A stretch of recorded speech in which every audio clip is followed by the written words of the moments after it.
Depreciation ఏరియాస్ని active చేసుకొని తర్వాత further process చేస్తాము. సో మీకు ఈ 3 స్టెప్స్ కంప్లీట్ అయింది. తర్వాత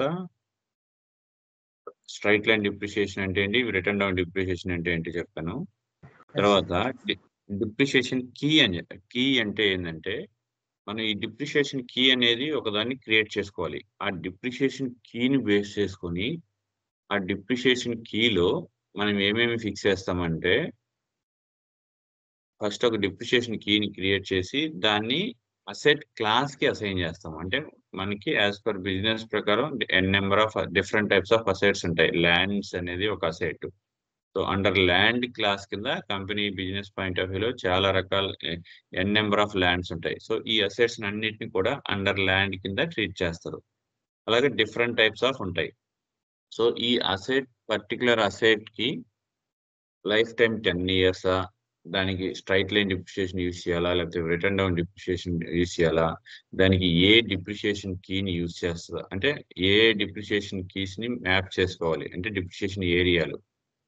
ఇన్‌కమ్ టాక్స్ డిప్రిషియేషన్ ప్రకారం మనకి డిప్రిషియేషన్ చూపించాలా? లేకపోతే బుక్ డిప్రిషియేషన్ ప్రకారం మనకి డిప్రిషియేషన్ చూపించాలా? అనేది వీటన్నిటిని డిప్రిషియేషన్ కీలో ఫిక్స్ చేసుకుంటాం. లేటర్ ఆ డిప్రిషియేషన్ కీని అసెట్ క్లాస్‌కి అసైన్ చేస్తాము. Then coming to transaction type. Transaction type అంటే మనకి అసెట్‌లో internal transaction, external transaction, in house transaction, retirement transaction అలా 3 ఉంటాయి. సో ఇంటర్నల్ ట్రాన్సాక్షన్‌లు అంటే based on the transaction type we can identify what kind of transaction from asset accounting. So ఇలా ఇక్కడేందంటే asset అకౌంటింగ్‌కి సంబంధించి ఎక్స్‌టర్నల్ అంటే మన కంపెనీ కోడ్ నుంచి అదర్ దాన్ వేరే కంపెనీ కోడ్‌తో జరిగే ట్రాన్సాక్షన్‌ని ఎక్స్‌టర్నల్ ట్రాన్సాక్షన్ అంటారు. ఇన్ హౌస్ ట్రాన్సాక్షన్ అంటే ఒక కంపెనీ కోడ్‌లోనే ఏదైనా అసెట్‌ని ఒక బిజినెస్ ఏరియా నుంచి ఇంకొక బిజినెస్ ఏరియాకి ట్రాన్స్‌ఫర్ చేసేదాన్ని ఇన్ హౌస్ ట్రాన్సాక్షన్స్ అంటారు.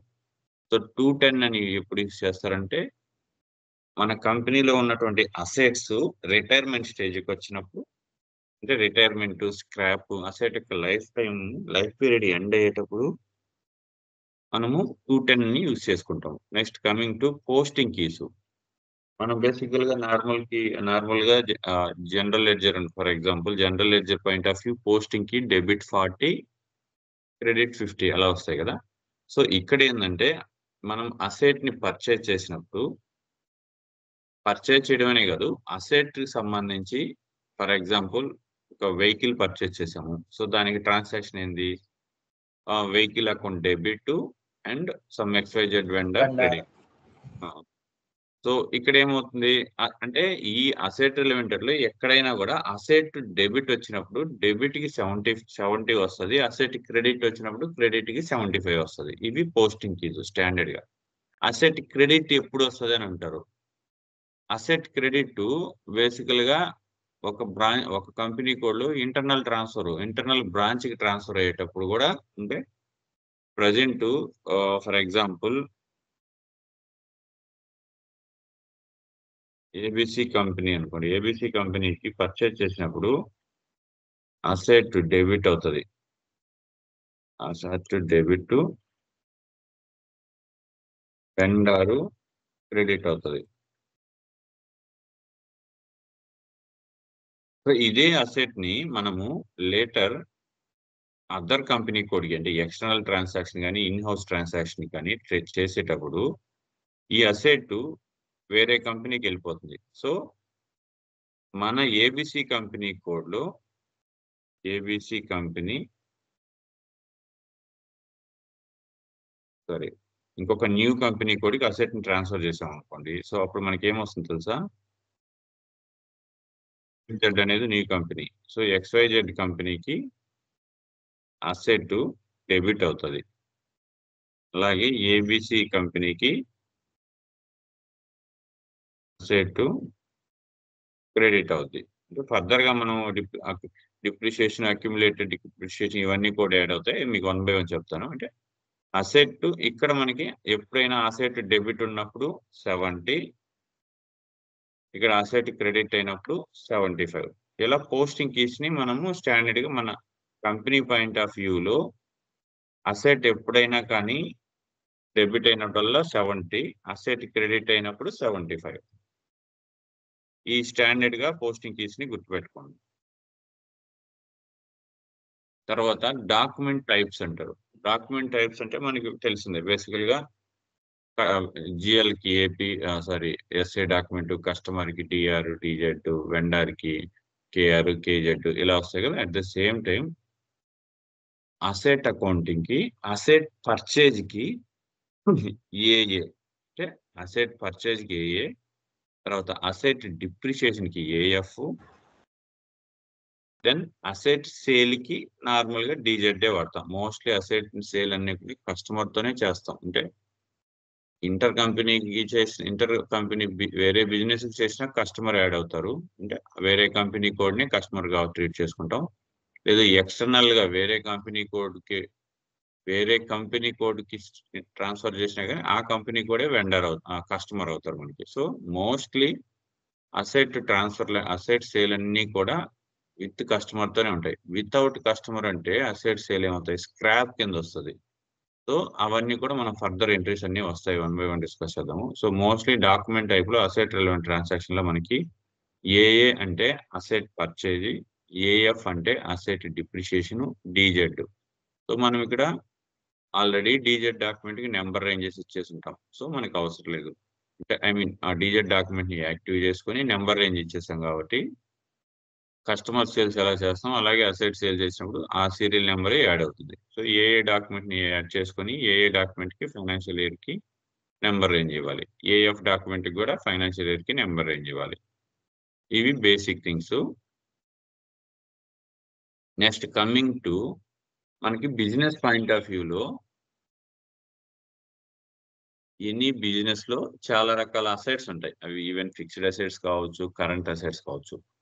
మనం mostly current assets point of వ్యూలో asset accounting sub model use చేయాల్సిన అవసరం లేదు. ఎందుకంటే కరెంట్ అసెట్స్ లో మనకి ఏమేమి ఉంటాయి, cash, bank, some other inventory, రా మెటీరియల్స్.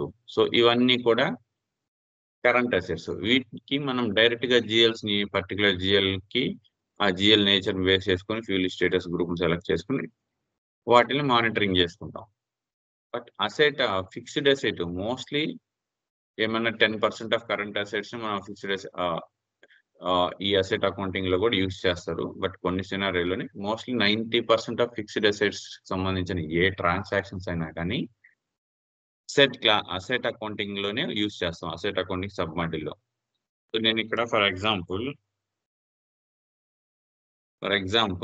ఇక్కడ అసెట్ క్లాస్ అంటున్నాను. సో అసెట్ క్లాస్ అనేది కూడా ఒక వర్డ్. అంటే ఈ టెర్మినాలజీలన్నింటినీ మనం అర్థమైతేనే ఫర్దర్ గా కాన్ఫిగరేషన్స్ కాడికి వెళ్ళినప్పుడు మనం చేయగలుగుతాం. సో ఇక్కడ as part of some XYZ అనే కంపెనీకి 1 2 3 4 5 6 టైప్ ఆఫ్ అసెట్స్ ఉన్నాయి. ఏమేమి assets, land related assets, building, manufacturing unit లో plant and machinery, furniture and fixtures and vehicles. So work in asset under construction, AUC, capital work in progress. Okay. So ఇప్పుడు land అంటే కంపెనీకి land రూపంలో చాలా lands ఉంటాయి. Land 1, land 2 అంటే company point of view different areas లో lands ఉంటాయి. So మనం వీటన్నిటిని ఫస్ట్ ల్యాండ్ అనే ఒక అసెట్ క్లాస్ ని క్రియేట్ చేసుకొని ఆ అసెట్ క్లాస్ కింద మనం ఫర్దర్ గా ఈ ల్యాండ్స్ అన్నిటికి కూడా మనము బుక్ చేసుకోవాలి. అంటే ల్యాండ్ 1, ల్యాండ్ 2, ల్యాండ్ 3 అంటే ఇవి కూడా మనము నెంబర్ రేంజెస్ ఇచ్చుకుంటాం. ఎలాగైతే మనం కస్టమర్ వెండర్స్ కి నెంబర్ రేంజ్ ఇస్తామో అలాగే జిఎల్ డాక్యుమెంట్ పోస్ట్ అయ్యేటప్పుడు నెంబర్ రేంజ్ ఇస్తాము. అట్ ద సేమ్ టైం ఇక్కడ కూడా ఇది డాక్యుమెంట్ పోస్ట్ అనుకోండి, అసెట్ ని క్రియేట్ చేస్తాం. అంటే ల్యాండ్ కింద మనం ఒక 1000 నెంబర్ రేంజెస్ ఇచ్చి పెట్టుకున్నామంటే సో ల్యాండ్ అనే అసెట్ క్లాస్ కింద 1000 ల్యాండ్స్ ని మనము క్రియేట్ చేసే ఆప్షన్ కోసం 1000 నెంబర్ రేంజెస్ ని మనం అవైలబిలిటీలోకి అప్డేట్ చేసుకుంటాం. At the same time buildings లో కూడా మన company point of view buildings asset class కింద. క్లాస్ అంటే nature of asset. So building కింద 3 types of buildings. Example plant and machinery. So company point of వ్యూలో మ్యానుఫ్యాక్చరింగ్ యూనిట్స్ లో 10 manufacturing units ఉన్నాయనుకోండి. So 10 plants లో ప్లాంట్ లో ఉన్నటువంటి machineries. So entire setup మొత్తాన్ని ఒక మిషనరీ కింద ట్రీట్ చేస్తారు. లేదంటే దాని కింద కొన్ని సబ్ అసెట్స్ కూడా ఉంటాయి. సబ్ మిషనరీస్ కూడా ఉంటాయి. మనం ఈ అసెట్ క్లాస్ క్రియేట్ చేసేటప్పుడు ఫర్ ఎగ్జాంపుల్ ఒక ప్లాంట్‌లోనే 10 అసెట్స్ ఉన్నాయనుకోండి. 10 అసెట్స్‌ని క్రియేట్ చేస్తాం. లేదంటే ఒక మిషన్ ఉంటుంది సెపరేట్‌గా. ఆ మిషన్ కింద కొన్ని సబ్ అసెట్స్ కూడా ఉంటాయి. సబ్ అసెట్స్ అంటే ఏదైనా మిషన్‌ను రన్నింగ్‌లో ఉన్నప్పుడు మిడిల్‌లో ఏదైనా డ్యామేజ్ అయ్యి దానికి ఉన్నటువంటి స్పేర్ పార్ట్స్ లేదంటే కొన్ని ఆహ్, ఇంటర్నల్ మిషన్స్ డ్యామేజ్ అయితే మళ్ళీ వాటికి కొన్ని మిషన్స్ తెచ్చి యాడ్ ఆన్ చేసి సర్వీస్ చేస్తారు. సో వీటిలన్నిటిని కూడా ఆ మెయిన్ అసెట్ కిందే యాడ్ చేయాలి. కానీ మెయిన్ అసెట్ వన్స్ బుక్ చేసేసిన తర్వాత దాని కింద యాడ్ చేయలేం కాబట్టి సబ్ అసెట్ అనే ఆప్షన్‌తో ఆ మెయిన్ అసెట్‌కి లింక్ చేస్తారు వీటన్నిటిని కూడా. సో లేటర్ డిప్రిషియేషన్ చేసేటప్పుడు కూడా మనము అసెట్ కీలో చెప్పాను కదా! అసెట్ కీలో డిప్రిషియేషన్ మెయిన్ అసెట్‌కి తీయాలా? సబ్ అసెట్‌కి డిప్రిషియేషన్ చేయాలా? లేదంటే రెండిటికి డిప్రిషియేషన్ చేయాలనే ఆప్షన్ కూడా అసెట్ కీని డిఫైన్ చేసేటప్పుడు మనకుంటుంది. సో ఈ విధంగా 5 కైండ్ ఆఫ్ నేచర్స్ ఉంటాయి. సో మనం ఇక్కడ ఇంకొకటి capital work in progress. So working in progress అంటే ఇవన్నీ కూడా మనకి ఫైనల్ అసెట్ కింద ట్రీట్ చేస్తాము. వర్క్ ఇన్ ప్రోగ్రెస్ అంటే ఫర్ ఎగ్జాంపుల్ ఒక కన్‌స్ట్రక్షన్‌లో ఉంది. ఒక బిల్డింగ్ కన్‌స్ట్రక్షన్‌లో ఉందనుకోండి. సో ఇది 2024, 25 ఇయర్‌లో కన్‌స్ట్రక్షన్ జరిగింది. సో అలాగే 2025, 26లో కూడా కన్‌స్ట్రక్షన్ జరుగుతుంది. సో మీరిక్కడేందంటే 2025, 26లో ఒక 50 ఎల్‌పిఏ పెట్టారనుకోండి. 50 లాక్స్ ఇన్వెస్ట్ చేశారు. సో ఇక్కడికి 1 ఇయర్ అయిపోయింది. మీరేమంటారు నార్మల్‌గా ఎవ్రీ ఇయర్ మనం డిప్రిషియేషన్ చేయాలి గదా! అంటారు. సో ఇక్కడ ఇది అసెట్ అండర్ కన్‌స్ట్రక్షన్‌లోనే ఉంది. అంటే ఇది ఫైనల్ అసెట్ కాలేదు. ఒక బిల్డింగ్ 3 ఇయర్స్‌కి కన్‌స్ట్రక్షన్ చేస్తా ఉన్నప్పుడు దాని వర్క్ కంప్లీట్ అయ్యి ఫినిష్ అయ్యేసి బిల్డింగ్ మొత్తం కన్‌స్ట్రక్షన్ అయ్యి కస్టమర్‌కి హ్యాండ్ ఓవర్ చేసిన తర్వాత కస్టమర్ దాని యూసేజ్ స్టార్ట్ చేసినప్పటి నుంచి మనం డిప్రిషియేషన్ క్యాలిక్యులేట్ చేయాలి. కన్‌స్ట్రక్షన్‌లో ఉన్నప్పుడు ఈవెన్ అది 10 ఇయర్స్ కన్‌స్ట్రక్షన్‌లో ఉన్నా గాని దాని వాల్యూని డిప్రిషియేషన్ చేసుకోకూడదు. సో, అలాగే ఇక్కడేంది ఈ ఏయూసీ అనే ఒక్కదానికి మనము డిప్రిషియేషన్ చెయ్యం. ఈ ఏయూసీ అనేది చాలా క్రూషియల్ కాన్సెప్టు. సీఓ నుంచి మనం ఎఫ్ఐలో ఎంట్రీస్ పోస్ట్ చేస్తారు with the help of internal audit ద్వారా. సో, ఇంటర్నల్ ఆడిట్ ద్వారా పెట్టేటువంటి ఎక్స్‌పెండిచర్ అన్నీ కూడా మంత్లీ వన్స్ ఇంటర్నల్ ఆడిట్ నుంచి ఏయూసీ అసెట్‌కి ట్రాన్స్‌ఫర్ చేస్తాడు. అంటే ఏయూసీ అసెట్ కింద ఎంత ఖర్చు పెడుతున్నారనేది weekly once, monthly once internal order ద్వారా ఏయూసీ అసెట్‌కి ట్రాన్స్‌ఫర్ చేస్తారు. వన్స్ 1 ఇయర్, 2 ఇయర్ అయిన తర్వాత ఫైనల్‌గా ఏయూసీ నుంచి ఫైనల్ అసెట్‌కి కన్వర్ట్ చేస్తారు. సో, ఫైనల్ అసెట్‌కి కన్వర్ట్ చేసి ఆ బిల్డింగు కస్టమర్‌కి హ్యాండ్ ఓవర్ చేసి కస్టమర్ దాని యూజ్ స్టార్ట్ చేసినప్పటి నుంచి మనం డిప్రిషియేషన్ చేస్తాం. సో, ఇక్కడ 3 ఇయర్స్‌కి అయినప్పుడు 1.5 సీఆర్ అనేది బిల్డింగ్ కన్‌స్ట్రక్షన్ అయిందనుకోండి. సో, దాన్ని సంథింగ్ 1.7కో సంథింగ్ కస్టమర్‌కి హ్యాండ్ ఓవర్ చేసేసారు. సో, ఇక్కడ కూడా చూడండి డిప్రిషియేషన్ అనేది బిల్డింగ్స్ మీద 100% డిప్రిషియేషన్ అనేది చేయాలి. బట్ కొన్ని మెట్రోపాలిటన్ సిటీ‌ల్లో ఫర్ ఎగ్జాంపుల్ 2025, 26లో బిల్డింగ్ కస్టమర్‌కి హ్యాండ్ ఓవర్ చేశారనుకోండి. కొన్ని మెట్రోపాలిటన్ సిటీ‌లో బెంగుళూరు, హైదరాబాద్ కొన్ని ఏరియాలో ఏంటంటే స్టార్టింగ్ ఒక 5-10 ఇయర్స్ మాక్సిమం 5-10 ఇయర్స్ వరకు కూడా ఆ బిల్డింగ్ వాల్యూ అనేది పెరుగుతా ఉంటది. బేస్డ్ ఆన్ ఆ ఏరియా డిమాండ్ బేస్ చేసుకొని. మీరు అపార్ట్‌మెంటే కొన్నారనుకోండి ఫ్లాటు. ఒక 5-10 ఇయర్స్ దాని యొక్క వాల్యూ పెరుగుతా ఉంటుంది. నెక్స్ట్ ఆఫ్టర్ 5 ఇయర్స్ తర్వాత ఖచ్చితంగా అది కన్‌స్ట్రక్షన్ బిల్డింగ్ కాబట్టి బిల్డింగ్ యొక్క లైఫ్ పీరియడ్ తగ్గుతుంటుంది కాబట్టి సో, ఆ 5 ఇయర్స్, 10 ఇయర్స్ తర్వాత నుంచి దాని యొక్క డిప్రిషియేషన్ మనము కాలిక్యులేట్ చేస్తాము.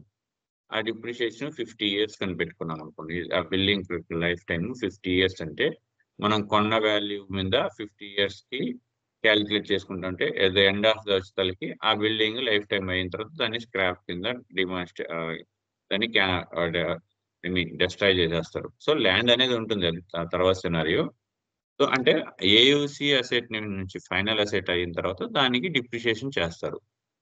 సో, బేసికల్‌గా మనకున్నటువంటి అసెట్ టైప్స్‌లో land, buildings, plant and machinery, furniture, vehicles. So, వీటిల్లో ఏయూసీకి నో డిప్రిషియేషను. అలాగే ల్యాండ్‌కి నో డీయూటీ డిప్రిషియేషను. ఎందుకంటే మోస్ట్‌లీ ల్యాండ్ అనేది ఎటువంటి ఏరియాలో కన్నా గాని దాని యొక్క ఒరిజినల్ వాల్యూ అన్నా అలాగే ఉంటుంది గానీ 99% సినారియోస్‌లో ల్యాండ్ యొక్క వాల్యూ ఎప్పుడు గూడా ఎక్కడ గూడా తగ్గట్లేదు. ల్యాండ్ వాల్యూ అనేది పెరుగుతానే ఉంటుంది. సో, ఇక్కడ మనము ల్యాండ్ సినారియోలో డిప్రిషియేషన్ చెయ్యం.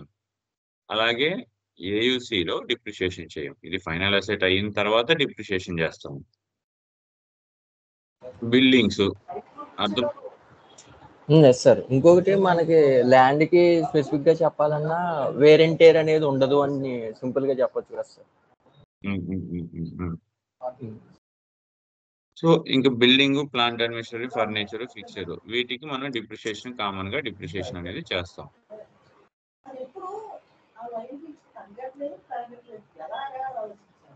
మీట్‌లో బెటరా?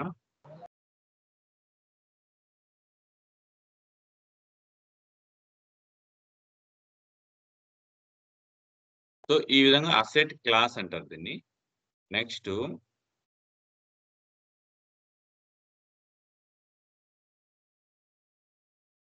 సో, మనకి అసెట్‌కి సంబంధించి ఫర్దర్‌గా చెప్తాను. ఇంకొకటి ఇదండి. Account determination, screen layout. Okay. ఇవి కాన్ఫిగరేషన్ పాయింట్ ఆఫ్ వ్యూలోకెళ్దాము. తర్వాత అసెట్‌కి సంబంధించిన ఎంట్రీస్ ఈ విధంగా వస్తాయి. సో, ఇవన్నీ కూడా అసెట్‌కి సంబంధించిన కాన్ఫిగరేషన్ చేయాలంటే మనం ఈ స్టెప్స్ అన్నీ చేయాలి అసెట్ అకౌంటింగ్‌లో. ఎన్నున్నాయి? 13 స్టెప్స్. సో, ఇలా స్టెప్ బై స్టెప్‌ని కూడా నేను first chart of depreciation, account determination, screen layouts, number ranges అంటే ఈ నంబర్ రేంజెస్ 1-1000 అని చెప్పాను కదా! అంటే మనం ఆ పర్టిక్యులర్ అసెట్‌కి ఇప్పుడు ఫర్ ఎగ్జాంపుల్ ల్యాండ్‌కి 01 అని నంబర్ రేంజ్ ఇచ్చామనుకోండి 1-1000 వరకు మనం అసెట్‌ని క్రియేట్ చేసినప్పుడు నంబర్ రేంజ్ డిస్‌ప్లే అవుతది. అలాగే 2 అనేది బిల్డింగ్స్‌కి ఇచ్చామనుకోండి. సో, 1001-2000 ఇలా ఈ నంబర్ రేంజ్‌ని బేస్ చేసుకొని మనం ఆ పర్టిక్యులర్ అసెట్ క్లాస్ కింద న్యూ అసెట్‌ని క్రియేట్ చేసేటప్పుడు ఈ నంబర్ రేంజ్ అనేది జనరేట్ అవుతది. And coming to specify the account determination. ఇది చాలా ఇంపార్టెంట్. అకౌంట్ డిటర్మైజేషన్ ఎందుకంటే, మనకి ఎన్ని టైప్ ఆఫ్ అసెట్స్ ఉన్నాయో, ఎన్ని టైప్ ఆఫ్ అసెట్ క్లాసెస్ ఉన్నాయో, so each and every asset క్లాస్‌కి ఒక అకౌంట్ డిటర్మైజేషన్ క్రియేట్ చేయాలి. ఇది జస్ట్ టెక్స్ట్ ఫైలు. అకౌంట్ డిటర్మైజేషన్ చేయాలి. సో, మెయిన్ అకౌంట్ డిటర్మైజేషన్ అనేది ఎందుకు చేస్తామంటే, ఈ అకౌంట్ డిటర్మైజేషన్‌కి లేటర్‌గా ఈ జీఎల్స్ అన్నిటిని కూడా అసైన్ చేస్తాము. ఏది? Accumulated depreciation, create accumulated depreciation GL account, accumulated depreciation and profit on sale of asset, loss on sale of asset, scrapping on GL account. So, ఇట్లా ఇక్కడున్నాయి చూడండి. ఏవేమి జీఎల్స్ క్రియేట్ చేయాలనంటే, ఏమేమి జీఎల్స్ ఆ అకౌంట్ డిటర్మినేషన్‌కి అసైన్ చేస్తామంటే, asset acquisition, loss on made of asset sale, clearing account revenue from asset sale, profit on sale of asset, loss on sale of asset, normal depreciation, accumulated depreciation చూడండి. ఇది account determination. మనం create చేసినటివి. Same ఇది కూడా same అదే. ఈ account డిటర్మినేషన్‌కి 1, 2, 3, 4, 5 plus 6, 7 ఈ 7 GL అకౌంట్స్‌ని assign చేస్తాం. ఎప్పుడైతే ఈ 7 జీఎల్ అకౌంట్స్‌ని అసైన్ చేస్తామో, దానివల్ల యూజ్ ఏందంటే ఫర్దర్‌గా ఇక్కడ చూడండి.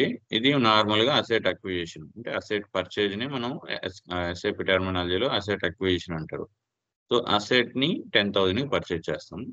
Asset debit, vendor credit. ఇది నార్మల్ ఎంట్రీ మీకు తెలిసింది. నెక్స్ట్ డిప్రిషియేషన్ అనేది డిప్రిషియేషన్ అనేది నార్మల్, మీకు ఆల్రెడీ ఎక్స్ప్లెనేషన్ చెప్పాను. అక్యుములేటెడ్ డిప్రిషియేషన్ అంటే for example with the help of accumulated depreciation later we will identify each and every item by each and every asset wise how much depreciation happened in particular period, like 1 financial year or 2 financial year, 6 months or 3 months, any duration. With the help of accumulated depreciation we will identify how much amount we will done the depreciation in particular asset. ఈ purpose కు accumulated depreciation అనేది SAP లో introduce అయింది. So ఇప్పుడు set purchase కి ఇది entry వస్తుంది. So అంటే అలాగే సార్ ఇక్కడ చిన్న క్లారిఫికేషన్, అక్యుములేటెడ్ దాంట్లో అంటే over the period of time different periods లో టోటల్ గా ఎంత డిప్రిషియేషన్ క్యాలిక్యులేట్ అవుతుంది స్పెసిఫిక్ అసెట్ కి? ఇక్కడ మామూలుగా స్పెసిఫిక్ అసెట్ కోసం డిప్రిషియేషన్ ఐడెంటిఫై చేసే దానికోసం అక్యుములేటెడ్ డిప్రిషియేషన్ అంటే ఎలాగనంటే మీకు ఒక అంటే ఇప్పుడు మన డొమైన్ లో ఉండే నార్మల్ అకామిడేటెడ్ డిప్రిషియేషన్ కి SAP లో ఏమన్నా కొంచెం సిగ్నిఫికెన్స్ ఉందా సార్? అది చెప్పరా? డొమైన్ లో ఉండేది ఓన్లీ డిప్రిషియేషన్. ఓకే, ఇది అక్యుములేటెడ్ డిప్రిషియేషన్. ఇక్కడ డిప్రిషియేషన్ ఉంటుంది, అక్యుములేటెడ్ డిప్రిషియేషన్ ఉంటుంది. డిప్రిషియేషన్ ద్వారా అంటే టోటల్ అన్ని అసెట్స్ కలిపి ఎంత డిప్రిషియేషన్ అయ్యింది అనేది చూపిస్తుంది. ఓకే, కన్సాలిడేటెడ్ గా మనకి డొమైన్ లో కూడా అలానే వస్తుంది. అక్యుములేటెడ్ డిప్రిషియేషన్ అంటే each and every asset wise. So దానివల్ల యూజ్ ఏంటంటే ఫర్ ఎగ్జాంపుల్ ఒక 5 lakhs కి ఒక అసెట్ ని పర్చేజ్ చేసాం అనుకోండి XYZ అనే కంపెనీకి. సో ఇక్కడ అసెట్ డెబిట్ చేసాం. ఓకే, తర్వాత ఇందాకలాగే తర్వాత 50,000 వెండర్, ఇది క్రెడిట్ చేసాం. ఇది నార్మల్ ఎంట్రీ XYZ కంపెనీకి. సో ఇప్పుడు ఏమవుతుందంటే ఒక 1 year ని మనం అసెట్ ని యూజ్ చేసాం. ఓకే, 1 year అసెట్ యూజ్ చేసినప్పుడు మనకి అసెట్ కి డిప్రిషియేషన్ ఎంట్రీ ఎలా వస్తుంది అంటే depreciation account debit to accumulated DEP credit ఇలా వస్తుంది. ఇది నార్మల్ డిప్రిషియేషన్ ఎంట్రీ చెప్పమంటే మీరు ఇలా చెప్పాలి. నెక్స్ట్ ఈ డిప్రిషియేషన్ వల్ల మనకి యూజెస్ ఏంటంటే ఈ పర్టికులర్ అసెట్ కి 1 year కి ఎంత డిప్రిషియేషన్ అయ్యేది మనం అసెట్ మాస్టర్ లోకి వెళ్ళి AW01 అనేలోకి వెళ్తే మనకి డిస్ప్లే అవుతుంది. ఇక్కడ మీకు అసెట్ ఎక్స్ప్లోర్ లో AW01 డిస్ప్లే అసెట్ వాల్యూస్, ఇక్కడికి వెళ్తే మీకు అసెట్ కి ఎంత అక్యుములేటెడ్ డిప్రిషియేషన్ అయింది, నెట్ వాల్యూ అన్ని చూపిస్తాయి. ఇంకొక యూజ్ ఏంటంటే ఇప్పుడు ఈ అసెట్ ని మీరు 1 year డిప్రిషియేషన్ అయిన తర్వాత, సో 1 year లో డిప్రిషియేషన్ 5 lakhs అనుకోండి, దాని లైఫ్ టైం 10 years పెట్టారు straight line depreciation. So every year 50,000 depreciation అయింది. ఎగ్జాంపుల్ చెప్తున్నాను. సో 50,000 డిప్రిషియేషన్ అయిపోతే ఈ అసెట్ వాల్యూ ఎంత ఉంటుంది మనకి? ఇంకా 4,50,000 ఉంటుంది నెట్ వాల్యూ. ఇప్పుడు మనము ఈ అసెట్ ని ఇంకొక ABC కంపెనీకి సేల్ చేసేస్తున్నాం. సేల్ చేసేసినప్పుడు ఏమవుద్ది, యాక్చువల్ గా ఓన్లీ 4,50,000 వాల్యూ మాత్రమే మన రికార్డ్స్ నుంచి ట్రాన్స్ఫర్ అయ్యి వేరే కంపెనీకి వెళ్ళిపోవాలి. మన రికార్డ్స్ లో ఎప్పుడు చూసినా కానీ సో అసెట్ ని మనం 5 లక్షలకి పర్చేజ్ చేసాము, 50,000 డిప్రిషియేషన్ మన కంపెనీకి యూజ్ చేసుకున్నాము. సో 4,50,000 కి వేరే కంపెనీకి సేల్ చేసేసాము. అంటే అసెట్ ని ఎంత యూజ్ చేసాము, ఎంత అక్యుములేటెడ్ డిప్రిషియేషన్ యూజ్ చేసాము అనేది ఆ పర్టికులర్ అసెట్ కింద లైఫ్ లాంగ్ మన కంపెనీ కోడ్ లో అలానే డిస్ప్లే అవుతుంది. ఓకే, ఈ అక్యుములేటెడ్ డిప్రిషియేషన్ లేకపోతే ఏముందంటే డిప్రిషియేషన్ అయ్యిందని తెలుస్తుంది, బట్ ఆ పర్టికులర్ అసెట్ కి ఎంత డిప్రిషియేషన్ అనేది మనకి ఫర్దర్ గా రిపోర్ట్ రాదు. అసెట్ పర్చేజ్ చేసాము, సేల్ చేసేసాము, వెళ్ళిపోయింది అనేది చూపిస్తుంది. అవును. ఓవరాల్ గా డిప్రిషియేషన్ లోకి వెళ్ళిపోద్ది కానీ వెళ్ళిపోయిన అసెట్ ఆ పర్టికులర్ అసెట్ కి ఎంత డిప్రిషియేషన్ మనం ఎంత కన్జంప్షన్ చేసాం అనేది మనకు తెలియదు. సో దానికోసం అక్యుములేటెడ్ డిప్రిషియేషన్ అనేది యూజ్ చేసాం. ఓకే. ఇంట్రడ్యూస్ చేశారు. అర్థమైంది. మీకు ఫర్దర్ గా ఎంట్రీస్ అన్ని కూడా వస్తాయి. Inter company transfer, intra company transfer entries వచ్చేటప్పుడు మీకు ఆ జిఎల్స్ అన్ని కూడా వస్తాయి. ఎలా అనేది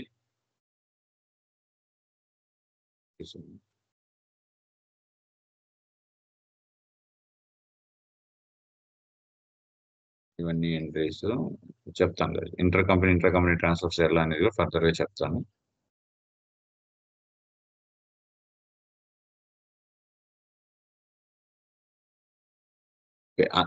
ఈ డిటర్మైజేషన్ అనేది సారీ ఈ డిటర్మైజేషన్ వల్ల యూజ్ ఏంటంటే మనము asset purchase entry then depreciation entry next asset ని మనము వేరే వాళ్ళకి సేల్ చేసేస్తాం.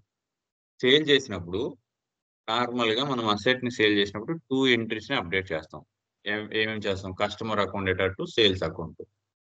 ఈ సినారియోలో కస్టమర్ అకౌంట్ డేటా టు మనం ఏ అసెట్ ని సేల్ చేస్తున్నామో ఆ అసెట్ సేల్ అనేది 2 ఎంట్రీస్ మాత్రమే మనం అప్డేట్ చేస్తాం.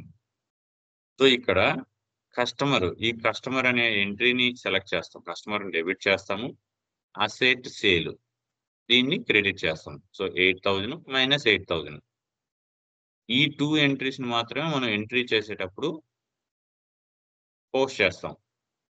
బట్ సిస్టమ్ రిపోర్ట్ జనరేట్ చేసేటప్పుడు సిస్టమ్ ఏం చేస్తుందంటే ఆటోమేటిక్ గా ఈ పర్టికులర్ అసెట్ కి అక్యుములేటెడ్ డిప్రిషియేషన్ 3,000కి ఫర్ ఎగ్జాంపుల్ అసెట్ ని 10,000 పర్చేజ్ చేసాం. నెక్స్ట్ దాని మీద డిప్రిషియేషన్ 3,000కి దాన్ని కన్జంప్షన్ చేసేసి 3,000 డిప్రిషియేషన్ చేసేసాం. ఇంకపోతే మన ఒరిజినల్ అసెట్ వాల్యూ ఎంత? 7,000.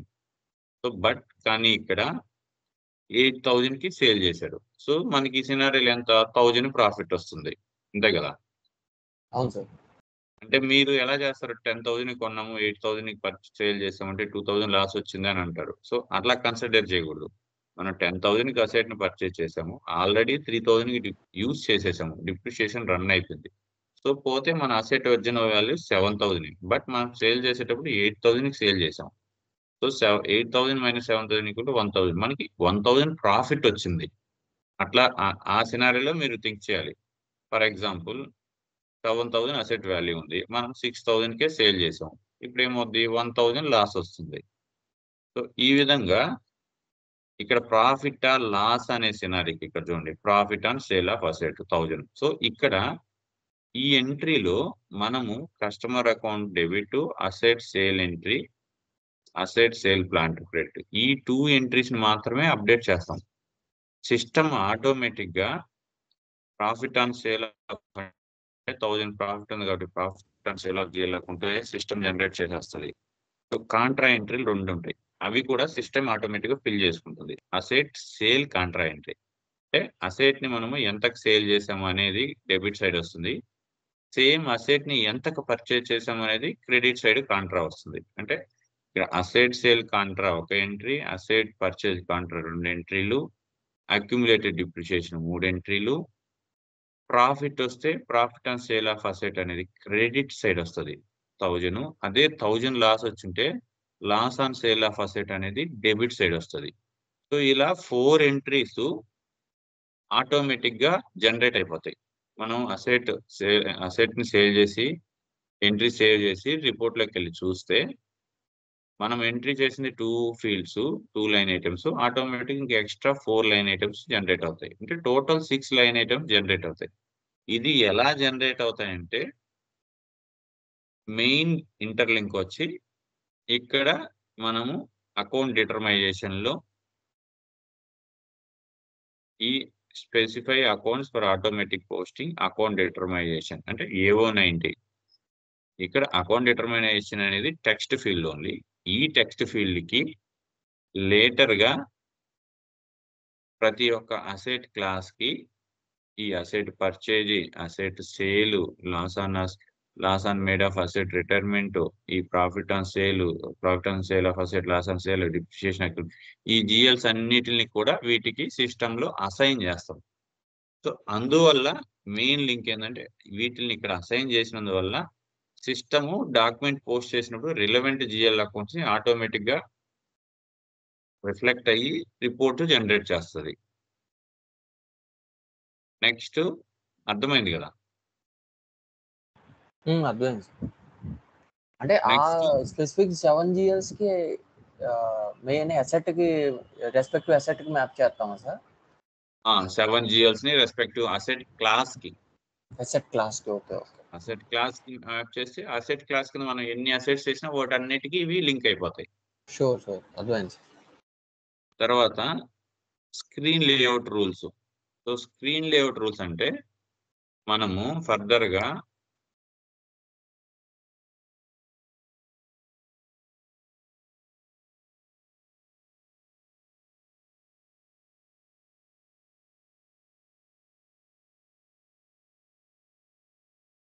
ఏదో అయిందండి సిస్టమ్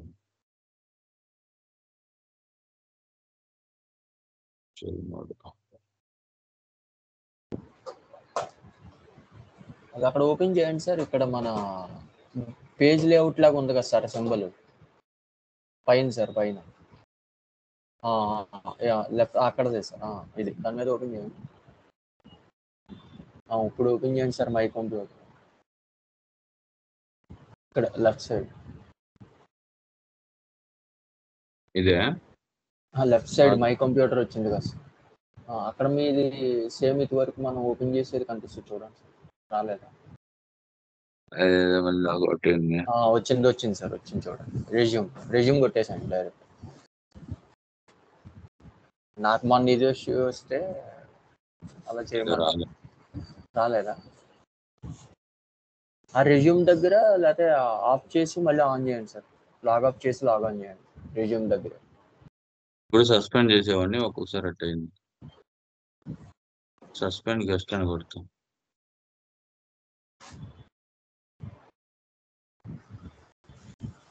ఏదో అయింది. సరేలే, సిస్టమ్ చూపిద్దామని మళ్ళీ ఓపెన్ చేస్తుందని.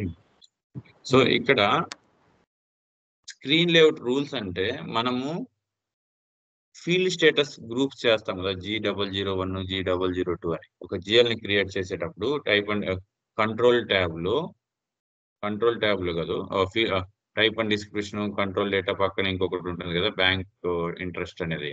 ఆ ఫీల్డ్ లో ఫీల్డ్ స్టేటస్ గ్రూప్ ని సెలెక్ట్ చేస్తాము ఏ జిఎల్ క్రియేట్ చేసేటప్పుడైనా.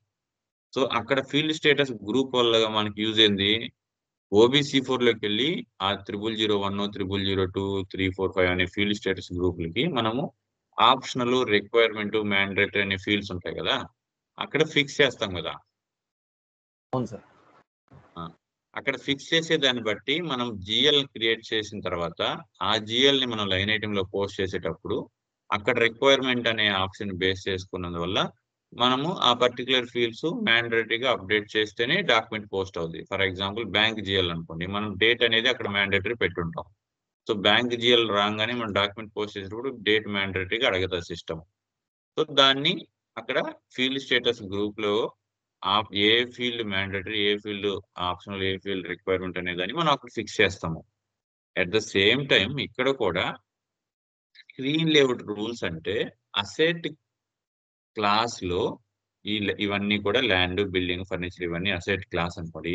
ఈ అసెట్ క్లాస్ లో ఫర్దర్ గా మనము అసెట్స్ ని క్రియేట్ చేసేటప్పుడు ల్యాండ్ క్లాస్ కింద ఒక 4-5 ల్యాండ్స్ ఉంటాయి అనుకో, ఆ ల్యాండ్ నేమ్ ని మనం క్రియేట్ చేసేటప్పుడు సేమ్ మనము ఎలాగైతే ల్యాండ్ నేమ్ ని క్రియేట్ చేసేటప్పుడు ఆ ల్యాండ్ పర్చేజ్ చేసినటువంటి డేటు, అక్విజిషన్ డేటు, ఆ ల్యాండ్ మెజర్మెంట్స్, ఆ ల్యాండ్ ఎవరి దగ్గర పర్చేజ్ చేశారు, ఆ ల్యాండ్ కి సంబంధించిన ఎక్స్పైరీ డేటు, అదర్వైజ్ ఆ ల్యాండ్ కి సంబంధించిన డాక్యుమెంట్ నెంబర్స్, ఆ ల్యాండ్ ఉన్నటువంటి ఏరియా అడ్రస్. సో ఇలా డిఫరెంట్ ఫీల్డ్స్ ఉంటాయి. ఆ ఫీల్డ్స్ లో కూడా మనము కొన్ని ఫీల్డ్స్ మ్యాండేటరీగా సెలెక్ట్ చేసుకుంటే ఫర్దర్ గా మనము అసెట్ ని క్రియేట్ చేసేటప్పుడు ఆ మ్యాండేటరీ ఫీల్డ్స్ 100% ఎంట్రీ చేస్తేనే అసెట్ నేమ్ అనేది క్రియేట్ అవుతుంది. సో అసెట్ నేమ్ ని క్రియేట్ చేసేటప్పుడు ఏ ఫీల్డ్ మ్యాండేటరీ, ఏ ఫీల్డ్ ఆప్షన్ అనే దానికోసము మనము స్క్రీన్ లేఅవుట్ రూల్స్ అనేది యూజ్ చేస్తాము. నెక్స్ట్ నెంబర్ రేంజ్ మీకు ఎక్స్ప్లెయిన్ చేశాను. నెంబర్ రేంజ్ ఈ ల్యాండ్ అనే అసెట్ లో ఒక 10 ల్యాండ్స్ ఉంటాయి. సో ఫస్ట్ ల్యాండ్ క్రియేట్ చేయగానే నెంబర్ 1 అనేది జనరేట్ అయిపోతుంది ఆటోమేటిక్గా. సెకండ్ ల్యాండ్ చేయగానే నెంబర్ 2. అలాగే ఇక్కడ ఏయుసి అసెట్ కింద ఒక బిల్డింగ్ కన్స్ట్రక్షన్ అవుతా ఉంది అనుకోండి. ఆ AUC asset first building name 5001 అనేది జనరేట్ అవుతుంది. సో ఇంకొక ఏయుసి కన్స్ట్రక్షన్ జరుగుతుంది అనుకోండి 5002. అలా ఈ అసెట్ క్లాస్ లో ఉన్నటువంటి అసెట్స్ అన్నిటికి కూడా ఈ నెంబర్ రేంజ్ అనేది మనం ఫిక్స్ చేసుకుంటాం. దాన్ని బేస్ చేసుకొని నెంబర్స్ అనేది అసెట్ క్రియేట్ చేయంగానే ఈ నెంబర్స్ అనేది యాడ్ అవుతా వస్తుంటాయి. Next define asset class. So ఇది చాలా ఇంపార్టెంట్. ఇక్కడ చాలా ఇంపార్టెంట్. ఎందుకంటే ఇంటర్వ్యూలో either how we can identify the particular asset belongs to final asset or AUC asset అని అంటారు. సో మనం అది అప్పుడు ఎలా చెప్పాలంటే, ఇప్పుడు డిఫైన్ అసెట్ క్లాస్, ఇది ఇప్పుడు OA asset class creation. So మనకి ఆల్రెడీ అసెట్ క్లాసెస్ ఉన్నాయి, రైట్? ఇవి మన అసెట్ క్లాసులు ఏవి? ల్యాండ్, బిల్డింగ్స్, ఫర్నిచర్, ఇవన్నీ ఎక్కడ క్రియేట్ చేసి ఇవి ఓకే. ఇక్కడ వరకు అకౌంట్ డిటర్మినేషన్, స్క్రీన్ లేఅవుట్, ఇది మెయిన్. ఇక్కడ అసెట్ క్లాస్ ని క్రియేట్ చేస్తాం. సో అసెట్ క్లాస్ క్రియేట్ చేసేటప్పుడు ఇది ఈ పైన ఉన్నదన్నీ కూడా text field. System 5 digits 4 digits తీసుకునేటప్పుడు ఇక్కడ అసెట్ క్లాస్ లో టెస్లా 1, టెస్లా 2, టెస్లా 3, టెస్లా 4 అనేది ఈ కంపెనీ కూడా సంబంధించిన నేను 5 అసెట్ క్లాసులు టెక్స్ట్ ఫీల్డ్ క్రియేట్ చేశాను. చేసిన తర్వాత అసెట్ క్లాస్ లో షార్ట్ నేమ్, ఇక్కడ ల్యాండ్ అని పెట్టా, ఇక్కడ బిల్డింగ్స్ అని పెట్టా, ఇక్కడ ఫర్నిచర్, వెహికల్స్, టెక్నికల్ అసెట్స్, ఏయూసి అని పెట్టా. సో దానికి షార్ట్ డిస్క్రిప్షన్ అయినా లాంగ్ డిస్క్రిప్షన్ అయినా నేను ఇక్కడ అప్డేట్ చేశాను సేమ్ ల్యాండ్. సో ఈ 3 వరకు టెక్స్ట్ ఫీల్డ్, మీరు వేరేగా థింక్ చేయాల్సిన అవసరం లేదు. సిస్టమ్ అడుగుతుంది టెక్స్ట్ ఫీల్డ్స్ ఇవన్నీ కూడా. సో మన ఐడెంటిఫికేషన్ కోసం అసెట్ క్లాస్ కి సంబంధించిన ఇవి టెక్స్ట్ ఫీల్డ్, ఇవి అసెట్ క్లాస్ నేమ్, ఇది asset class full fledged name. Next account determination. So ఇప్పుడు మనం ల్యాండ్ అనే అసెట్ క్లాస్ క్రియేట్ చేసాం. ఈ ల్యాండ్ అనే అసెట్ క్లాస్ కి ల్యాండ్ కి సంబంధించిన మనం క్రియేట్ చేసినటువంటి అకౌంట్ డిటర్మినేషన్ TACR1 ల్యాండ్, ఇది అకౌంట్ డిటర్మినేషన్. ఈ ల్యాండ్ అకౌంట్ డిటర్మినేషన్ తీసుకొచ్చి ఇక్కడ అసైన్ చేయాలి. అలాగే బిల్డింగ్స్ కి బిల్డింగ్ డిటర్మినేషన్ TACR 2000. సో అలాగే బిల్డింగ్ డిటర్మినేషన్ సంబంధించిన డిటర్మినేషన్ అకౌంట్ డిటర్మినేషన్ తీసుకొచ్చి ఇక్కడ అప్డేట్ చేసాం. Furniture, vehicles, technical assets, AUC asset, అసలు ప్రతిదానికి మనం అకౌంట్ డిటర్మినేషన్ క్రియేట్ చేసాం. అంటే మనం క్రియేట్ చేసిన account determination and asset number range, screen layout rules, ఇవన్నీ కూడా అసెట్ క్లాస్ కి లింక్ చేస్తున్నాం. ఎప్పుడైతే ఇక్కడ లింక్ చేస్తామో మనం క్రియేట్ అకౌంట్ డిటర్మినేషన్ ని లింక్ చేయగానే అకౌంట్ డిటర్మినేషన్ కి మనం చేసినటువంటి ఈ కాన్ఫిగరేషన్స్ అన్ని కూడా పర్టికులర్ అసెట్ క్లాస్ లోకి వెళ్ళి మ్యాప్ అయిపోతాయి. సో మెయిన్ లింక్ ఏంటంటే asset class main link. Asset class ని డిఫైన్ చేసేటప్పుడు అకౌంట్ డిటర్మినేషన్ ని అసైన్ చేస్తాము, స్క్రీన్ లేఅవుట్ ని అసైన్ చేస్తాము, నెంబర్ రేంజెస్ ని అసైన్ చేస్తాము. సో ఇవన్నీ కూడా అకౌంట్ డిటర్మినేషన్. అలాగే స్క్రీన్ లేఅవుట్స్, ల్యాండ్ కి సంబంధించిన స్క్రీన్ లేఅవుట్, బిల్డింగ్ సంబంధించిన screen layout, vehicles, technical assets, అలాగే ఏయూసి, ఈచ్ అండ్ ఎవ్రీ వన్ దానికి సంబంధించిన స్క్రీన్ లేఅవుట్స్ ని మనం వీటికి మ్యాప్ చేసేస్తాం. సో ఈ స్క్రీన్ లేఅవుట్ లో ఏ ఫీల్డ్ మ్యాండేటరీ, ఏ ఫీల్డ్ ఆప్షనల్ అనేది మనం అక్కడ ఫిక్స్ చేసి ఉంటాం. కాబట్టి దాన్ని బేస్ చేసుకొని, ఫర్ ఎగ్జాంపుల్ వెహికల్ అనుకోండి, వెహికల్ క్రియేట్ చేసేటప్పుడు మనకి ఏమేమి ఫీల్డ్స్ రిక్వైర్మెంట్ ఉంటాయి? Vehicle number, vehicle purchase date, vehicle life time, అలాగే vehicle RC, vehicle original value,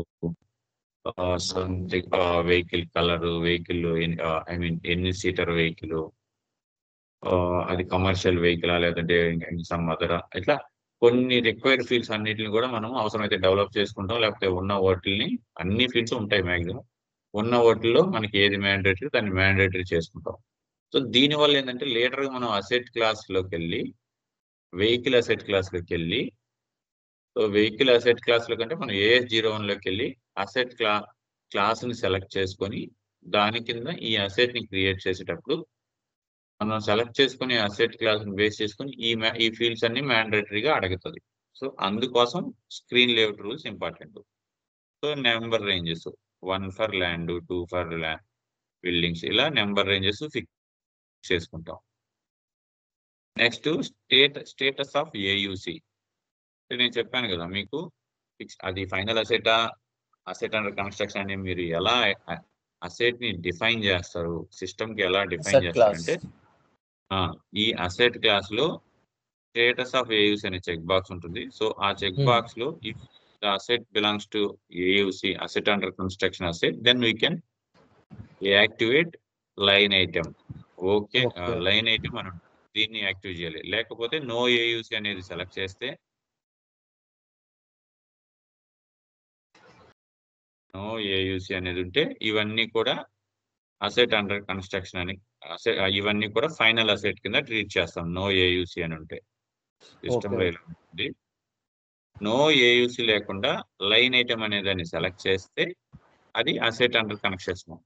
ఎందుకు లైన్ ఐటమ్ అంటే, ఫర్దర్ గా ఇవి సిఓకి వెళ్ళి సిఓ నుంచి మళ్ళీ ఎఫ్ఐకి వస్తాయి. ఎందుకంటే ప్రతిరోజు జరిగే ఎక్స్పెండిచర్ ఒక ఇంటర్నల్ ఆర్డర్ ని క్రియేట్ చేసుకొని, ఇంటర్నల్ ఆర్డర్ అంటే ఆ ఏయుసి అసెట్ కి సంబంధించిన ఒక పర్టికులర్ ఎక్స్పెండిచర్ నేమ్ బుక్ చేసుకొని దాన్ని ఇంటర్నల్ ఆర్డర్ గా ట్రీట్ చేసుకొని, యూజర్స్ ఏం చేస్తారు, డైలీ జరిగే ఎక్స్పెండిచర్ అంతా కూడా ఆ ఇంటర్నల్ ఆర్డర్ కి మూవ్ చేసుకుంటా వస్తారు. సో 10 days కో 15 days కో ఒకసారి ఆ ఇంటర్నల్ ఆర్డర్ నుంచి మళ్ళీ ఏయుసి అసెట్ కి మూవ్ చేసేస్తారు.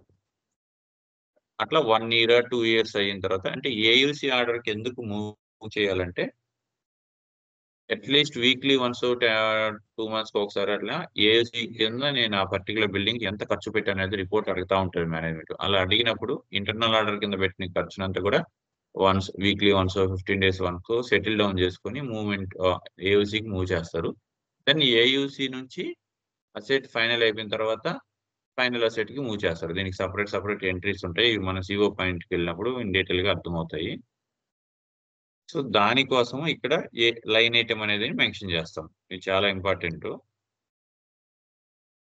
అర్థమవుతుందా ప్రదీప్ మీకు? ప్రదీప్ అర్థమవుతుందా?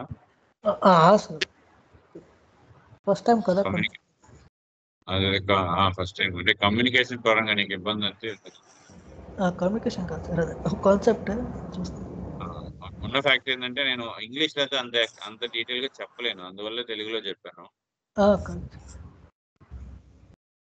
ఓకే, అండ్ ఇక్కడ మనము సేమ్ ఇంకా FS00లోకి వెళ్ళి ఏమేమి జిఎల్ అకౌంట్స్ మనకు కావాలి. ల్యాండ్ పాయింట్ ఆఫ్ వ్యూలో ల్యాండ్ అక్విజిషన్ అనే ఒక జిఎల్ ని, అంటే మనకి ఇది ఏంటంటే యూజ్, మనం రీకన్సిలేషన్ అకౌంట్స్ ని ఎలా యూజ్ చేస్తాము. Reconciliation account for domestic customer reconciliation అనుకోండి. ఆ డొమెస్టిక్ కస్టమర్ కి సంబంధించి చాలా డొమెస్టిక్ కస్టమర్స్ ని క్రియేట్ చేస్తాము, డాక్యుమెంట్స్ పోస్ట్ చేస్తాము. అప్పుడు డొమెస్టిక్ కస్టమర్ కింద మనకి ఎంత అమౌంట్ రావాలా, ఎంత అమౌంట్ వచ్చింది అనేది రిపోర్ట్ వస్తుంది. సో అదే విధంగా ల్యాండ్ అనే దానికి ఒక అసెట్ రీకన్సిలేషన్ అకౌంట్ ని క్రియేట్ చేయాలి. అప్పుడు మనం ల్యాండ్ అసెట్ రీకన్సిలేషన్ కింద మనకి టోటల్ ఎన్ని అసెట్స్ ఉన్నాయి అనే రిపోర్ట్ మనకు వస్తుంది, ఎంత వాల్యూ ఆఫ్ అసెట్స్ ఉన్నాయి అనేది. బిల్డింగ్ కూడా ఒక బిల్డింగ్ రీకన్సిలేషన్ అకౌంట్. సో మన ఇక్కడ రీకన్సిలేషన్ అనే వర్డ్ ని సెలెక్ట్ చేసేటప్పుడు ఫీల్డ్ స్టేటస్ లో రీకన్సిలేషన్ అకౌంట్ ని సెలెక్ట్ చేస్తాము. బట్ వర్డ్ ఏంటంటే అసెట్ అక్విజిషన్ అనే వర్డ్ ని యూజ్ చేస్తాము. అక్విజిషన్ అంటే asset purchase. So asset purchase అనే దాంట్లోకి అనే వర్డ్ అని ల్యాండ్ అసెట్ పర్చేజ్ అనేది ఒక వర్డ్ ని క్రియేట్ చేసుకొని జిఎల్ గా, సో దాన్ని ఫిక్స్డ్ అసెట్ కిందే సెలెక్ట్ చేసుకుంటాము. బట్ రీకన్సిలేషన్ అకౌంట్ ని మనకి అక్కడ ఏడీకేఎంఎస్ అవి వస్తాయి కదా రీకన్సిలేషన్ అకౌంట్ కింద, customers, vendors, assets, contract accounts అనేది. సో అక్కడ ఈ అసెట్ రీకన్సిలేషన్ అకౌంట్ ని యాక్టివ్ చేసుకుంటాం.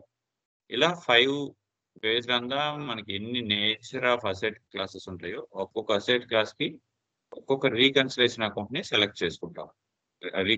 అన్నిటికీ అసెట్ రీకన్సిలేషన్ అకౌంట్ సెలెక్ట్ చేసి ఇక్కడ అసెట్ క్లాస్ ని డిఫైన్ చేసుకుంటాం. ఇది FS00లో మనకి రిక్వైర్మెంట్ బేస్ చేసుకొని ఈ అసెట్ క్లాస్ ని క్రియేట్ చేస్తాం. Next accumulated depreciation. సో మనకి chart of accounts number ranges ని చేసేటప్పుడు అక్కడే మనము అక్యుములేటెడ్ డిప్రిషియేషన్ అనేది కూడా ఒక జిఎల్ ని ఒక గ్రూప్ ని క్రియేట్ చేసి ఆ అక్యుములేటెడ్ డిప్రిషియేషన్ గ్రూప్ ని కూడా మనం యాడ్ చేసాము. మీకు గుర్తుందా? మీరు జిఎల్ నెంబర్ రేంజెస్ అసైన్ చేసేటప్పుడు, సారీ చార్ట్ ఆఫ్ అకౌంట్స్ లో అసైన్ చేసేటప్పుడు అక్యుములేటెడ్ డిప్రిషియేషన్ అనే హెడ్ కూడా వచ్చింటది. ఆ ట్యాబ్ లోకి ఫ్రమ్ నెంబర్ టు నెంబర్ ని మీరు యాడ్ చేసి చార్ట్ ఆఫ్ అకౌంట్స్ లో మీకు ఉంటుంది. అది operative chart of accounts. Asset recon accounts మనకి సిమిలర్ టు వెండర్ కస్టమర్ కి రీకాన్స్ అకౌంట్స్ ఎలాగో అలాగే అసెట్ లో రీకాన్ అకౌంట్స్ అంటే కదా సార్, సబ్ లెడ్జర్స్ లాగా. అంతే అంతే అంతే అంతే. సో మనము ఫర్ ఎగ్జాంపుల్ అసెట్ వైజ్ చూస్తాం AW01. సో ఆ అసెట్ ల్యాండ్ అనే అసెట్ అనుకోండి, మనకి ల్యాండ్ బిల్డింగ్స్ ఏదైనా ఓకే. AW01 లోకి వెళ్ళి అసెట్ నెంబర్ కొట్టంగానే మనకి అసెట్ వ్యూ చూపిస్తుంది. సో నాకేం కావాలి, ఆ ల్యాండ్ అనే కింద 10 అసెట్స్ ఉన్నాయి. 10 అసెట్స్ కి సంబంధించి ఓవరాల్ గా ఎంత వాల్యూ అని చూడాలంటే ఈ జిఎల్ లోకి వెళ్ళి చూడాలి. Okay sir. Next accumulated depreciation. మనం ఆల్రెడీ జిఎల్ ని అప్డేట్ చేసాం. అక్యుములేటెడ్ డిప్రిషియేషన్ సంబంధించి ఒక నెంబర్ రేంజెస్ కూడా ఇచ్చున్నాం. సో ఆ అక్యుములేటెడ్ డిప్రిషియేషన్ లోకి వెళ్ళి accumulated depreciation for land, accumulated depreciation for buildings, furniture, vehicle, technical asset, ఇలా అక్యుములేటెడ్ డిప్రిషియేషన్ జిఎల్ అకౌంట్స్ కూడా క్రియేట్ చేయాలి. Next sale of asset GL account. Asset ని సేల్ చేస్తున్నాం. సేల్ చేసేటప్పుడు మనకి ఏమవుతుంది, అది సమ్ టైమ్స్ రెవెన్యూగా ట్రీట్ చేస్తాము, లేదంటే లాస్ వచ్చినప్పుడు లాస్ గా ట్రీట్ చేస్తాం. But anyhow sale of asset GL income, other income కింద ట్రీట్ చేసుకొని land sale, building sale, furniture sale, vehicle sale, ఇట్లా ప్రతి దానికి కూడా మనం సేల్ అనే జిఎల్ ని అసైన్ చేస్తాం. అంటే ల్యాండ్ కింద 10 రకాల ఐటమ్స్ ఉంటాయి, 10 రకాల ల్యాండ్స్ మనం ప్రతి దానికి చేయలేదు. ఓన్లీ ల్యాండ్ సేల్ అనే జిఎల్ ని క్రియేట్ చేస్తే దీన్ని బేస్ చేసుకుని మనం ఏ ల్యాండ్ నెంబర్ తో ఉన్నటువంటి ఏ ల్యాండ్ ని సేల్ చేసినా కానీ ఈ జిఎల్స్ ఆటోమేటిక్ గా లింక్ అవుతాయి. అన్ని కూడా అకౌంట్ డిటర్మినేషన్ కి అసైన్ చేస్తాం కాబట్టి. సో ల్యాండ్ సేల్ లో, బిల్డింగ్ సేల్, ఇలా నేచర్ ఆఫ్ బిజినెస్ బేస్ చేసుకొని ఎన్ని టైప్స్ ఆఫ్ అసెట్స్ ఉంటాయో వాళ్ళకి అన్ని టైప్ ఆఫ్ అసెట్స్ ని సేల్ చేస్తారు. Next coming to create relevant GL accounts for asset transactions. So ఇక్కడ మనం ఏం చేసాము, asset acquisition means asset purchase reconciliation ని క్రియేట్ చేసాము, అక్యుములేటెడ్ డిప్రిషియేషన్ ని క్రియేట్ చేసాము, సేల్ ఆఫ్ అసెట్ ని క్రియేట్ చేసాము. నెక్స్ట్ ఇవి కామన్ గా ఉంటాయి. Profit on sale of GL account, ఇవి ఏ కైండ్ ఆఫ్ అసెట్ క్లాస్ కైనా కానీ ఈ మూడింటిని అసైన్ చేయాలి. ఇక్కడ ఏంటంటే ఒక్కొక్క దానికి ఒక్కటి క్రియేట్ చేసాము. ఇవి ఏంటంటే కామన్ గా, సో ఫర్ ఎగ్జాంపుల్ ఇక్కడ చూడండి, అసెట్ అక్విజిషన్ కి, ల్యాండ్, బిల్డింగ్స్ కి మనం సపరేట్ క్రియేట్ చేసాం 600, 601, 603. బట్ ఈ loss and made of asset ఒక జిఎల్ క్రియేట్ చేసి అన్ని అసెట్ క్లాస్ కి అసైన్ చేస్తాం. అంటే ఏదైనా లాస్ వచ్చినప్పుడు ఈ జిఎల్ కింద వెళ్ళాలి కాబట్టి. సో అలాగే జిఎల్జి revenue from asset sale. So asset sale చేసినప్పుడు ఒక్కొక్క అసెట్ సేల్ చేసినప్పుడు అసెట్ క్లాస్ నేచర్ వైజ్ మనకు రిపోర్ట్ రావాలి కాబట్టి డిఫరెంట్ అసెట్ సేల్ జిఎల్స్ ని క్రియేట్ చేసాం. Profit on asset sale. So ఏ అసెట్ ని సేల్ చేసినా కానీ ప్రాఫిట్ వచ్చినప్పుడు సేమ్ ఇదే జిఎల్ లింక్ అయిపోయి ప్రాఫిట్ వస్తే క్రెడిట్ సైడ్, లాస్ వస్తే డెబిట్ సైడ్ కి ఈ జిఎల్స్ యాడ్ అయిపోతాయి. Next accumulated depreciation, normal depreciation. ఇక్కడ చూడండి, ఈ 3 GLs profit on sale of asset, loss on sale of GL asset, scrapping, asset depreciation, ఇది నార్మల్ టెర్మినాలజీ. సో ప్రతి ఒక్క అసెట్ క్లాస్ వైజ్ ఎంత డిప్రిషియేషన్ చేసుకోవాలంటే, సో ఇక్కడ ఏంటంటే ఈ బిల్డింగ్ డిప్రిషియేషన్, ఫర్నిచర్ డిప్రిషియేషన్ మనం అసెట్ క్లాస్ వైజ్ సపరేట్ గా, అంటే ఓవరాల్ గా బిజినెస్ లో ఉన్న అన్ని అసెట్స్ కి ఎంత డిప్రిషియేషన్ అయ్యిందంటే డిప్రిషియేషన్ జిఎల్ తో వస్తుంది. ఏది అన్నిటికి కలిపి ఒకే డిప్రిషియేషన్ జిఎల్ అని క్రియేట్ చేసుకోవచ్చు. బట్ నేనేం చేశానంటే అలా కూడా సినారీస్ లో యూజ్ చేస్తారు. మేనేజ్మెంట్ ఏంటంటే టోటల్ బిల్డింగ్స్ వైజ్ ఎంత డిప్రిషియేషన్ జరిగింది, టోటల్ ఫర్నిచర్ వైజ్ ఎంత డిప్రిషియేషన్ జరిగింది, టోటల్ వెహికల్స్ వైజ్ ఎంత డిప్రిషియేషన్ జరిగింది, అలా each and every asset class wise కూడా టోటల్ డిప్రిషియేషన్ కోసం ఈ డిప్రిషియేషన్ యూజ్ చేస్తారు. Each and every sub asset wise ఎంత డిప్రిషియేషన్ కావాలనే దానికి అక్యుములేటెడ్ డిప్రిషియేషన్ యూజ్ చేస్తారు. అది ఈఏఎస్ AW01 అనే టీ కోడ్తో మనం యూజ్ చేస్తాం. మీకు ఈ ఫస్ట్ బేసిక్స్ కోసం ఎందుకు చెప్తానంటే వీటిని బేస్ చేసుకొని మనం స్టెప్ బై స్టెప్ సిస్టంలో అప్డేట్ చేసేటప్పుడు మీకు అర్థమవుతుంది. So next steps document steps మీకు ఆల్రెడీ చెప్పాను. AF డిప్రిషియేషన్ ఇలా. Next define screen layout rules, ప్యాచ్లోకి వెళ్ళి మనం ఇలా అసైన్ చేయాలి. Define depreciation methods, multi level, straight line, రెండు అన్నీ ఉంటాయి. మెయింటైన్ డిప్రిషియేషన్ కి here create a depreciation key, assign calculation method, update baseline or written down or multi-level, increase depreciation, export full lifetime, consider controlled by value. అంటే ఇక్కడ నుంచి మొత్తం control చేస్తుంది. Determine the depreciation key in asset class. అంటే ఇక్కడ determine the depreciation key in asset class. ఇక్కడ మనం update చేస్తాం. ఇది మెయిన్ అసెట్, సబ్ అసెట్ అనేది. Next asset master. అంటే అసెట్ మాస్టర్ అంటే అసెట్ నేమ్ ని క్రియేట్ చేయడాన్ని అసెట్ మాస్టర్ అంటారు. Asset name equal to asset master. So for example మన ప్లాంట్ అనే అసెట్ క్లాస్ కింద ప్లాంట్ 1 ఉంది, రైట్? సో ఆ ప్లాంట్ 1 అనే దాన్ని మనం క్రియేట్ చేయాలంటే AS01 లోకి వెళ్ళి asset class, plant asset class select చేసుకొని అప్పుడు మనం ప్లాంట్ 1 అనే దాని అసెట్ ని క్రియేట్ చేస్తాం. సో అది క్రియేట్ చేసేటప్పుడు ఇక్కడ అడుగుతుంది అసెట్ ని ఏ రోజు పర్చేజ్ చేశారు, అసెట్ సంబంధించిన full details, measurements, quantity, life time, ఇవన్నీ కూడా అక్కడ మనం స్క్రీన్ లేఅవుట్ లో ఫిక్స్ చేసినటువంటి ఫీల్డ్స్ ని బేస్ చేసుకుని ఇలా వస్తాయి. నెక్స్ట్ ఫర్దర్ గా అసెట్ మాస్టర్ డేటా అంటే అసెట్ ని క్రియేట్ చేయడం, మళ్ళీ సబ్ అసెట్ క్రియేట్ చేయడం, asset acquisition, asset purchase entry, asset value, asset depreciation, asset sale, asset transfer. Asset transfer లో కూడా మనకి ఇంటర్ కంపెనీ ఉంటాయి, అసెట్ స్క్రాపింగ్. సో ఈ ఎంట్రీస్ అన్నిటిని కూడా మనం 1 by 1 పోస్ట్ చేసుకోవాలి. సో అందువల్ల మనం నేను చెప్పడం కూడా ఈరోజు ఇది డిప్రిషియేషన్ ఏరియా, ఇది nothing but country specific respective accounting policies they కదా సార్? డిప్రిషియేషన్ ఏరియా అదే చెప్పినారు, group depreciation, income tax, book depreciation అని చెప్పాను కదా. సో అక్కడ కొన్నిసార్లు 3 డిప్రిషియేషన్ యాక్టివ్ చేసుకుంటారు, కొన్నిసార్లు ఒకదాన్ని యాక్టివ్ చేసుకుంటారు. ఫర్ గ్రూప్ లెవెల్ రిపోర్టింగ్ రావాలనుకున్నప్పుడు గ్రూప్ డిప్రిషియేషన్ యాడ్ చేసుకుంటారు. ఓకే. మనం మామూలుగా బుక్ డిప్రిషియేషన్ ఒకటే యూజ్ చేసుకుని మనం దానికి ట్రయల్స్ చూద్దాం. అంటే అసెట్ అనేది చాలా చాలా లెంతీ అండ్ క్రూషియల్ టాపిక్స్.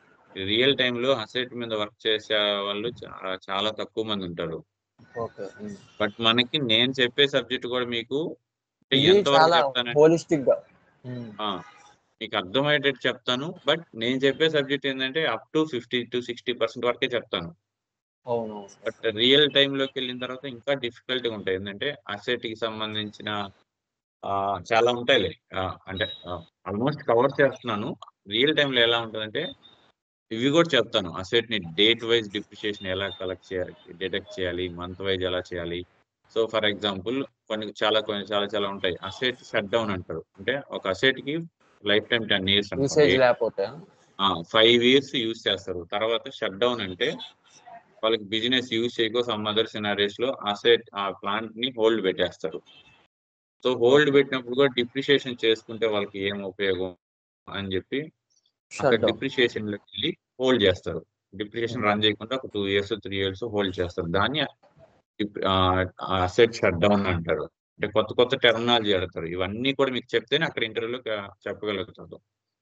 ఇవన్నీ కూడా మాక్సిమం అందరూ చెప్పరు. అంటే నేను ఇంటర్వ్యూలో ఫేస్ చేసినట్టు అది మీరు ఇందాక చెప్పినవన్నీ అడిగారు సార్ ఇంటర్వ్యూలో. ఆ అసెట్ క్లాస్ కి లింక్, ఏయుసికి ఎక్కడ డిటర్మైన్ చేస్తాం, ఇందాక తెలీదు లైన్ ఐటమ్ ది, నో యూస్, ఏయుసి ఇట్లా ఇన్ డీటెయిల్ ఉండదు. చెప్పాక అర్థమైంది. ఈ స్టెప్స్ మనం నేర్చుకుంటే మాక్సిమం 60 to 70% కవర్ చేయగలుగుతాం. అవును. తర్వాత ఇంకా చాలా ఉంటాయి. ఏంది, అసెట్ ని ఒక ఫైనాన్షియల్ ఇయర్ అయిపోయిన తర్వాత ఇంకో ఫైనాన్షియల్ ఇయర్ లో అసెట్ పోస్ట్ చేసేటప్పుడు ప్రీ రిక్విజిట్ ఏంది అంటారు. చాలా ఉంటాయి. నెంబర్ రేంజెస్ మార్చుకోవాలి, అసెట్ వాల్యూస్ అన్ని ట్రాన్స్ఫర్ చేసుకోవాలి, asset open and closing posting period so ఇలా 4-5 ఉంటాయి. ఇవన్నీ మీకు చెప్తాను 1 by 1. వన్స్ ఎంటైర్ అసెట్ మొత్తం అయిందంటే మీరు నేర్చుకోగలరు. Okay sir. ఓకే అండి, థ్యాంక్ యూ. క్లాస్ క్లోజ్ చేస్తున్నాను. Okay okay. ప్రదీప్, రేపటి నుంచి మనం సిస్టంలో కాన్ఫిగరేషన్ స్టార్ట్ చేద్దాం దీనికి. Sure sir, thank you. Thank you sir.